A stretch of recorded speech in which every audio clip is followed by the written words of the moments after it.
Welcome. To City Builders. I'm Mark Nikita, And I'm Dorian Moore. and we are here once again to talk about cities, right? Cities, things that we love, elements of the city that are important to us. Elements of the city. And this time of year, it is St. Patrick's Day coming upon us, and it's around that time. So we thought we would do something in keeping with St. Patrick's Day, right? Yep. And what better way to think about St. Patrick's Day than, well, there's a lot of things that you can think about St.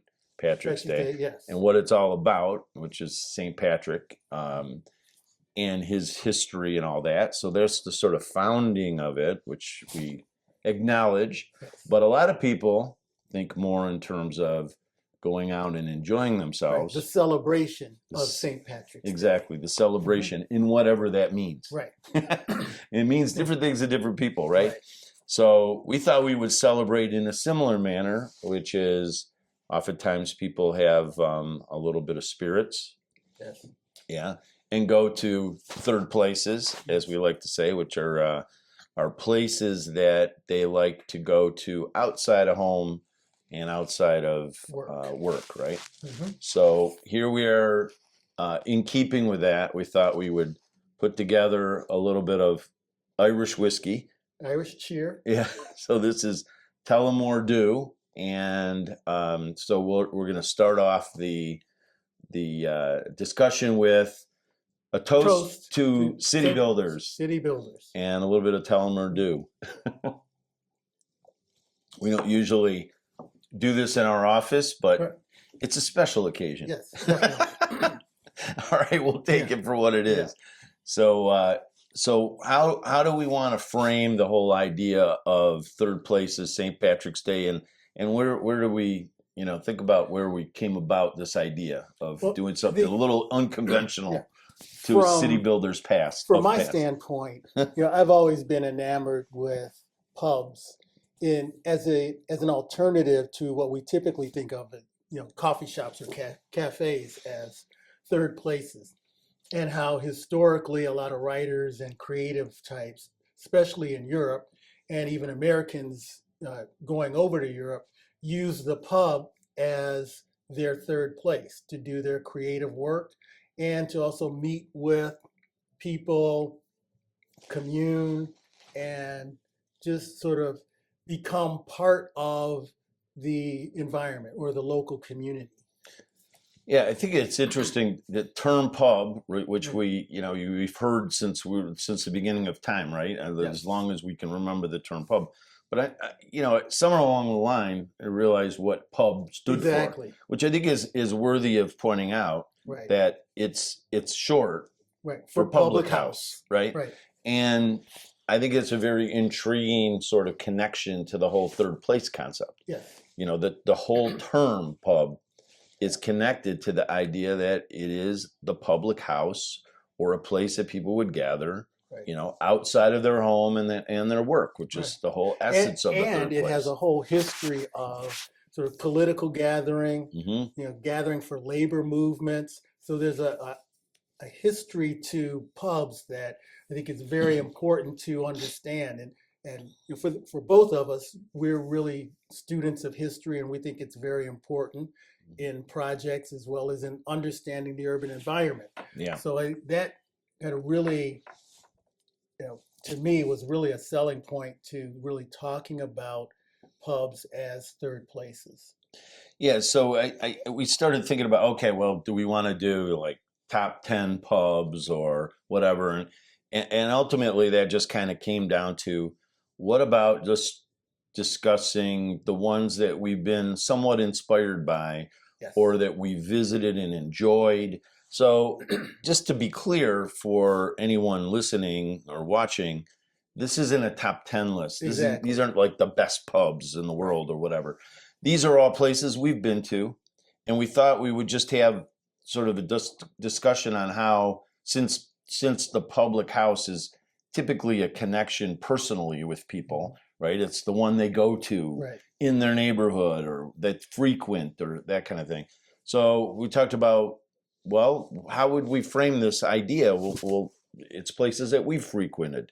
in either our own cities, in our own environments, whether here or Toronto, or in your neighborhood in Windsor, my neighborhood in Birmingham, or where we've traveled, all these different cities where pubs have become, part of either places we've enjoyed or we go to again and again. So we started riffing a little bit as we do. Yeah, as we do. It's like, well, what about this place? And what about that? And I was thinking about places that just kind of came to mind, like not really I was searching for, just like, oh, well, in London, was there a place that really stood out or, that we go to, or that is a special place in some way, or in Manchester or whatever. So we sort of looked at the UK places, and then we looked at some other European places, and then we brought it home. But I think that the idea is not so much that it's the best or whatever. It's just places that I think worthy of having a dialogue about places we liked or were somewhat inspired by. Places that we've been to, and that's the key for me. Is it isn't just what is well known in the area. Even if we went to it, it's what are the places. Some of them are fine that we've experienced. Yes, that we've experienced. Mm-hmm. And that's a big part of what we do. Yeah. Is we go to a place and we try to immerse ourselves as much as possible in the local culture. Yeah. And I think it's worthy of just making the quick point relative to that is when we go to these pubs, if it's locally, it's because we're meeting with people or meeting with our friends or our family or whatever.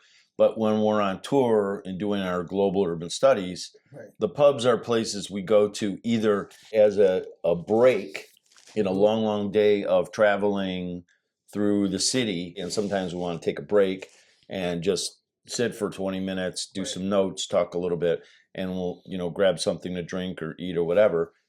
Or at the end of the day, sort of the cap of the day, long day. I mean, we did these 20-hour, 22-hour study days where we're just going, walking like 20 miles, literally, even more. Mm-hmm. And at 8 or 9 o'clock at night, when it's darker out, harder to take pictures, harder to see things, places are closed, you go to the pub and relax a little bit. It's a change of, before we get into it, it's a change of pace from, 6 or 7 walkers that we have during the day exactly. to something else to just sort of mellow out the end of the day. Yeah, the supplement to our many walkers. Yes. Yeah, exactly.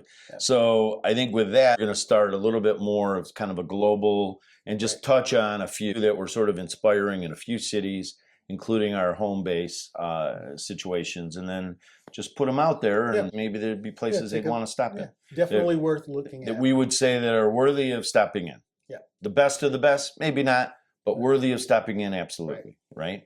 So maybe we should start. Do you want to start in London?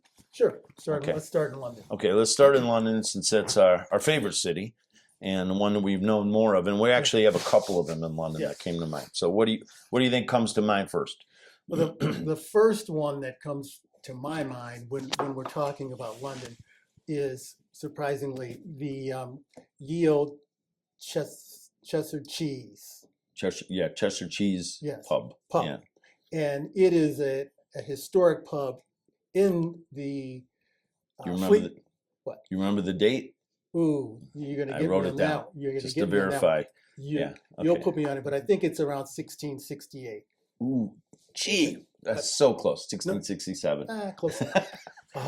One of the oldest. Is it the oldest or one of the oldest established pubs in London? Remaining pubs. Yeah, right. Well, I don't know if it's I don't think it's the oldest. Yeah. Well, it's pretty darn old. Yeah. But the unique thing about it is the fact that it has, I'll call them catacombs or a dungeon below of old cells and rooms that really give you the feel that you're in this subterranean world. Yeah. And in fact, I've been there, I think, a number of times now, and I've never had drinks at the upper level. Always going into the deep, the catacombs, going down into the catacombs of the place. Yeah. And so for me, that just stood out as one of the most unique pubs I've ever been to. It's a typical pub at ground level, but then you go downstairs and there's a very small and intimate pub space in the very basement. So I thought that that's the one that jumps out for me. Yeah, I would say that's a special one for sure. Mhm. As many times as we've been to London, and I've been more than you, Mhm. I have never gone. Mhm. So, and you were mentioning that it's in the oldest part of the city, the Yes. city of London, Yes. it's along the Strand, right? Isn't it I thought it was or along Fleet Street? Fleet Street. It's Fleet along Street, Fleet yeah. Street. And so it goes way back, Yeah. far, far, far back to early days of current London, I guess. I mean, you can't go too far back because it goes Right. thousands of years to Mhm. London, early, but in more the recent sort of modern London, if you will, a few hundred years. And this last time when we were in London just a couple of months ago, that was the first time I went. Yeah. And I really enjoyed. Definitely going to be a stop in the Oh, yeah, future going definitely. again. And I do think that it has the feel like you're in a Lord of the Rings movie or something. I mean, I get that sense that Right. it's right out of a Lord of the Rings situation. So that's a great one. That is a great one to start off the discussion. There's a couple others. What comes to mind after that? Well, the second one that comes to my mind is The Angel.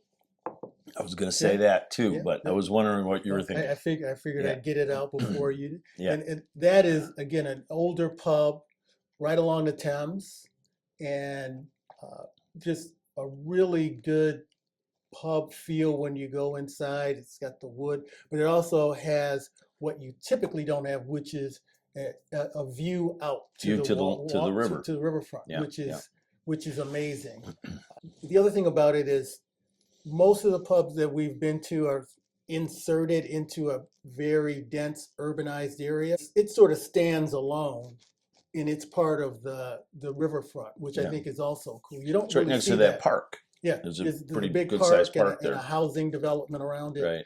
And so it is just a classic and probably one of the best pub exteriors that I've seen from a historic Yeah, standpoint. it's a great classic sort of standalone element along the waterfront. The thing that stands out is such a great location that it's one of those places that we came upon, which are always where you sort of have a great memory of. It's along the waterfront on our Thames walk, and I guess we should point out that many times we take a Thames walk, which is walking along the Thames either on the south bank or the north bank, whichever, and really take in all the development that is happening. There's a lot of newer development going along the way, and we've walked all the way from the central London all the way to Canary Wharf and the Isle of Dogs and all that.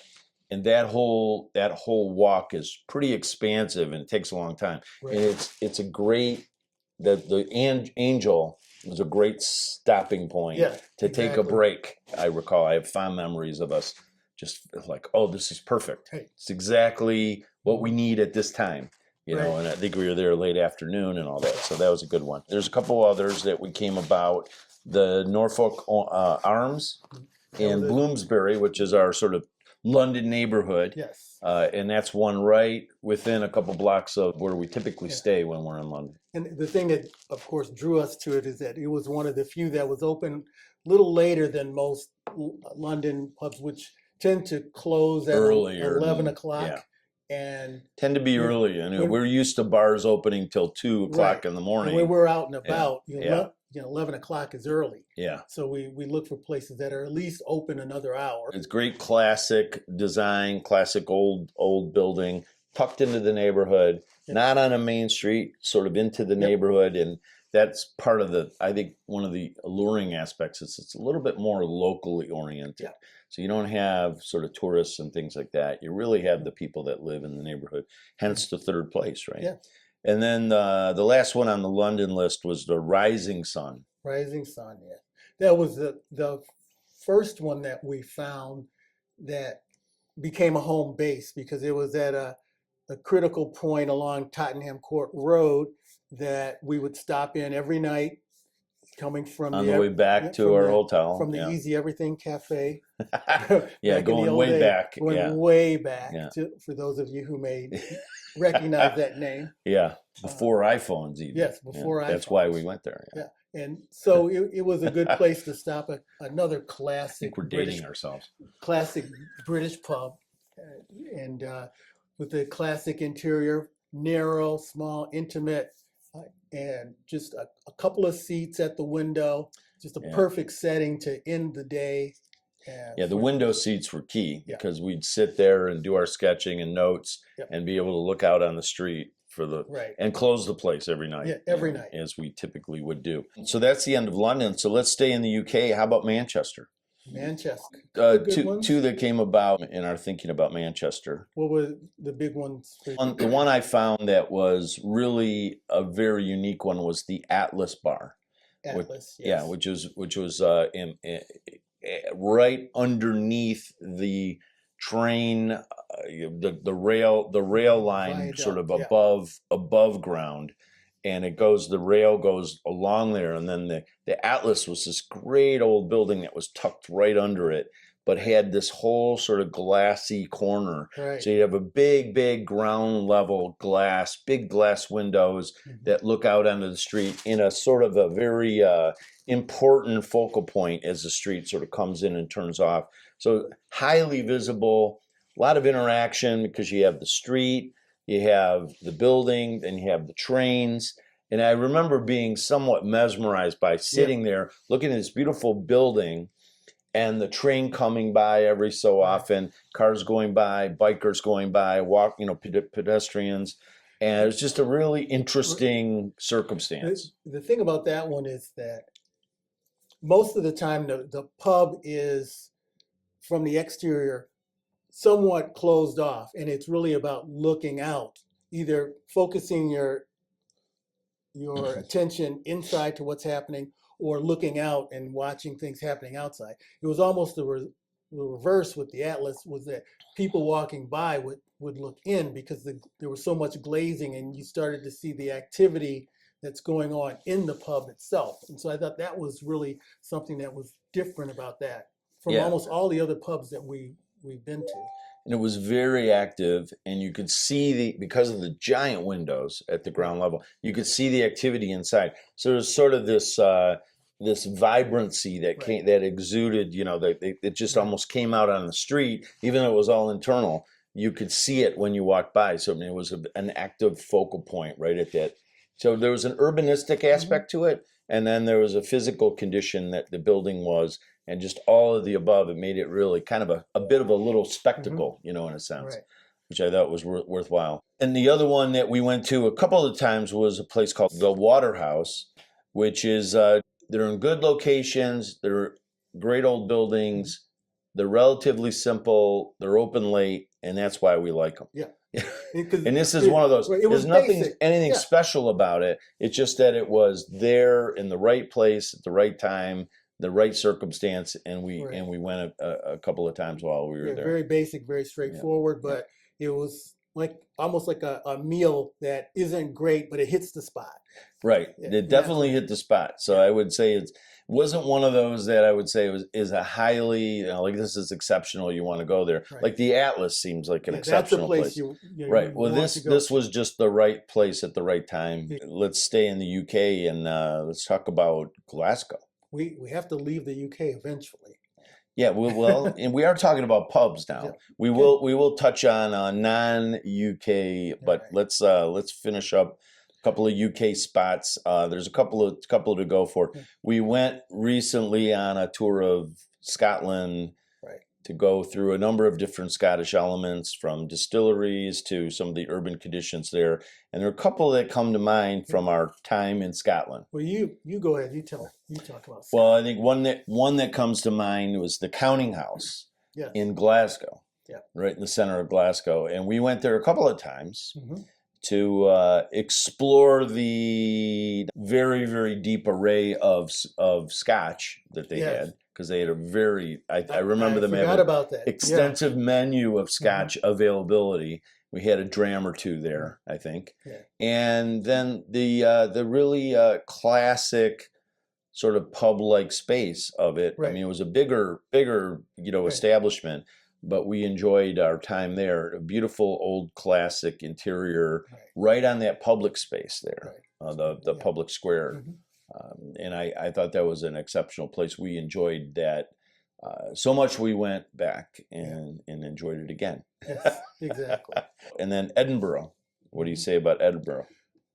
The I'm gonna let you handle Edinburgh The, because this one I think you were more enamored than I was, but I was still impressed by just the space itself. But the club room yes, in Edinburgh, not necessarily a classic pub, right, but a great place to enjoy a spirit and connections with others. And what an amazing bar, yeah, because it was under that sort of dome right. It was space, which was yeah, really impressive. I remember a couple urbanistically and architecturally, this is what was exceptional to me. It was urbanistically, if you remember, it was in a historic building right, on one of the main streets there in the new town of Edinburgh, which of exactly. course, if anybody knows Edinburgh, there's the old town, which is super old, Right. and the new New town, town. which is old. Right,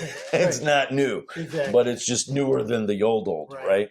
So it's in the new town, which is where we were staying. And I remember the urbanistic condition is the building had a dome in it, which was incredible and very symmetrical. And when you walked out, it had those columns Right. that looked out on the church across the street, And it all and lined it up formed, and framed it. it Yeah. framed the church, Right. the spire. And it was just I mean, I remember it looked like, oh my gosh, this is so great. Took Yeah. a whole bunch of pictures of that.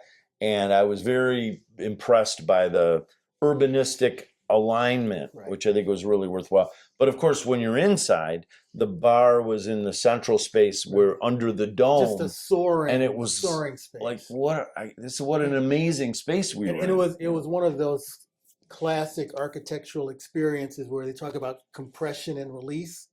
You walk into this sort of lower area, and then when you get to the bar space, the whole area just explodes. Very impressive space. Very impressive. I think it was an old bank building or something that became a pub. Yeah. Phenomenal. Very worth going to. If anyone goes to Edinburgh, that would be a place you want to go, because I mean that is to me a highlight kind of space that you go to. So then let's go lastly in the UK. How about Portree on the Isle of Skye? Isle of Skye, yeah, that was the a merchant bar. Yeah, which doesn't necessarily fit the classic definition of what you think about when you think about a pub or a British pub, but it was a pub, just a more modern sort of iteration of a pub. Very, very small. Yeah, and a classic feel. Yeah, it had a classic sort of, British Isle, Scotland kind of feel in this old building with stone. You remember the stone walls? Yeah.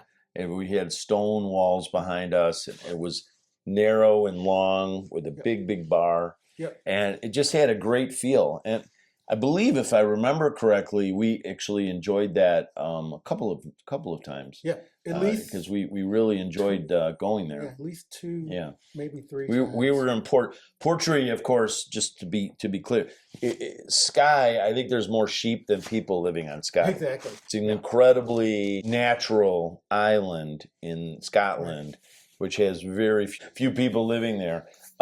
Beautiful, incredible landscape, obviously, all of which we enjoyed, but very minimal amounts of urbanism. I mean, that small central square. And Portree being the biggest city in all of Skye, I think. And we were there for just a short time, but it was a classic Scottish town, and with some great urbanism or great architecture there that was sort of indicative of the place. And this was one of those, I think this was one of those places that just perfectly fit into the context. Yeah. It just was the right spot, and we enjoyed it so much we wanted to go back and check it out again. I guess lastly, in our European overview, Helsinki. Helsinki, yes. The Old House. Old House, yeah. Mm-hmm. Which interestingly to me, I'm still sort of thrown aback a little bit about that. A really classic British feeling pub in Finland. Yeah. For some reason that just doesn't compute in my head, but it was a great space, big windows right on the street. We got window seating every time. We It's were a there good pretty place much to, every night every night we while we went were in there when we Helsinki, were in which was Helsinki. about a week. Yeah, Yeah. we went there, did some work, but it had the classic British bar, all of the wood, lots of activity, people gathering and talking, just a great overall experience. Yeah, it was a great corner Yeah. situation Mhm. where the windows opened to the street, and our hotel was literally just down the street, about Right. half a block, Mhm. and so it was a perfect end of the day situation. Right. In Helsinki, we were going all around all these districts and multiple places. We went over to Estonia, Mhm. and we were having a very busy time there. And at the end of the day, going to this corner Yeah, venue it was was just the great. perfect Perfect ending. summary of the Mhm. day, Yeah. and allow us to sort of pull our ideas together. And then when we were done, we would just walk to the end of the block, and And we were back yeah, home. beautiful building that we stayed in. So that was a great memory as well. The old house, as it was. Then I guess lastly, we want to talk a little bit about our personal third places. I guess we could talk a little. Let's start with our downtown. Here we are in our Right. office in the financial district of Detroit, and there is a pub that There is we a- frequent Yeah. for, not so much for going for spirits, not Right. so much for, Usually to mostly for eat. food. Yeah, Right. because it's a great place for a little fish and chips or a burger or something. Yeah. And Go for it. You go yeah, for it's it. the Grand Trunk. Grand Trunk. Yeah, Yes. and it's got a little bit of a history to it. Yeah. And it's indicative of something that's interesting about pubs is, um, and that I always think about is that pubs they serve beer, but they're not really bars, and they serve food, but they're not really restaurants. So they That's an interesting thought. and the Yeah, Grand Trunk really displays that because it does sort both. of an eclectic mix Yeah, of something. and Yeah, so I think that is a really key thing to differentiate a pub from a bar and a pub from a restaurant. It's that in between. yeah. It's the iPad of places to go and It's not a gather. laptop, or it's It's not. not a phone. It's not. Yeah, it's not. Yeah, interesting. Yeah, yeah. I think what we like about, well, first of all, it's a block away from our office, so that's easy. Secondly, it's a classic old building with really great interior. Mhm. And what it was a ticket office for Right. a rail line, right? The Grand Mhm. Trunk rail line, and historically it was a ticket office. Goes back 100 years plus. Right. And it's got this great ceiling and two-story space, and it's as if it should have always been a pub, Right. but it really was never a pub Right. until more recent years. So it's a very interesting history, and they tied the name in Grand Trunk Railway, Mhm. Grand Trunk Pub, and it's a great go-to in our neighborhood downtown. Right. So let's go to Windsor, where you live. Right. Yeah, Windsor, one of my favorite places to gather and have a drink with colleagues, is the Old Vic, the Victoria Tavern, which is located in Walkerville, historic area of Windsor. And it really, again, it exemplifies one of the things about pubs is that they are typically anchors for historic buildings for the most part. And so I think that's a good indicator of a solid pub that's been around. And the Old Vic is definitely an example of that. You go inside, and it doesn't have the classic British pub look on the inside, but it's pretty close. Mm-hmm. It's definitely a gathering spot for the community. It hosts different events on the inside. It does have sort of the modern incarnation where they have live music, live bands in there also, but it's definitely a pub. You definitely have that feel, that setup, and I just love going there and using it from time to time as a third place. And it's what, 5 minute walk from your house? Yeah, Yeah. 5-10 minute walk. Those are true third places, right? Right. As we know. And in my neighborhood in Birmingham, Michigan, northern Detroit suburb, we have actually a true Irish pub called Dick O'Dow's, which is a pub that was built by these Irish contractors to come in and actually build the pub like they would in Ireland, which is Dick O'Dowd's, which I go there often. But the one that's more of my go-to is a place called the Birmingham Pub, a creative name, of course, named after the city. Right. And it's literally a block from my house. A place that I really enjoy. Relatively new, more contemporary. It wouldn't be a classic old pub. Right. It's a newer building, and it has a more contemporary architectural sort of interior. But a unique siting condition. Yeah, and a very unique. You have to mention that. Absolutely, very unique siting condition that actually was part of approving when I was part of the city commission. So I have a connection to its development, if you will, and I know the history behind it all, and was part of all the allowance of that to happen. But now it's become sort of one of the neighborhood spots to go, and not only do I enjoy going there with my family, but fish and chips are great. Their other food is great, but it's one of the stops on our Friday happy hour. Go with a number of colleagues and friends. So it really is a neighborhood. It's truly a third place for us, yes. And we feel that it's part of the neighborhood, if you will, and less than a 5-minute walk for me to get there. Yeah. Or maybe about 5 minutes. And then I guess lastly, let's go to our other home base, which is Toronto. And we have one that just stands out there, and we'll leave it with the last of the discussion. Our Toronto third place, that's a pub. The Village Idiot. Which is a ridiculous name. Right. Interestingly, when I first started going there, it was known as the Village Idiot. Then for a period of time, they changed the name to the Village Genius. And then just recently, I believe within the last year or year and a half, it turned back to the Village Idiot.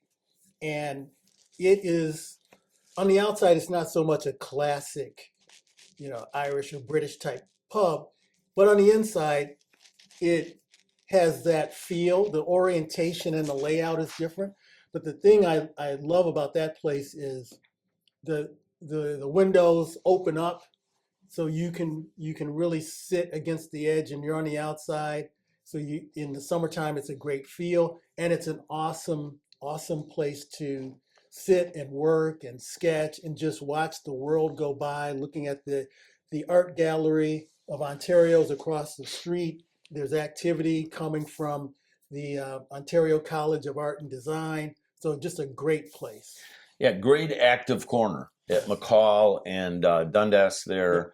Very, very active corner. So the openings to the street are really great. And that is the biggest draw, is not so much the interior, which is kind of just simple. Right. But it's the view out. Compacted. Great window edge. If you get the window seat, you're in the best spot. And of course, to the east, you have a view of St. Patrick's. Yeah. How about that? Yeah. So that's an interesting tie-in. And ironically, we didn't actually plan that. No. But we go to church at St. Patrick's often. St. Patrick's is a great, beautiful church across the street. And if you're sitting in the east wall, you get a view of St. Patrick's. South wall, you get a view of the Art Gallery of Ontario. So it's a great tourner, and the intersection is always vibrant and always active. So it's a great spot. One of the best pubs in Toronto that we know of, that we enjoy. And so with that, I guess that covers a whole bunch of pubs and third places around the world that we've liked one way or another, or our neighborhood stuff. And hey, it's that time of year, St. Patrick's Day celebration. So we figured we'd give everyone some places that, say, you're in London or Manchester, or even if you're in Helsinki, maybe you can check out a couple of these pubs. I think they're all worthy. Great places to stop, have a respite, do a little work, gather with friends. Yeah, and of course, what we usually do is end up at the pub after we walk the streets.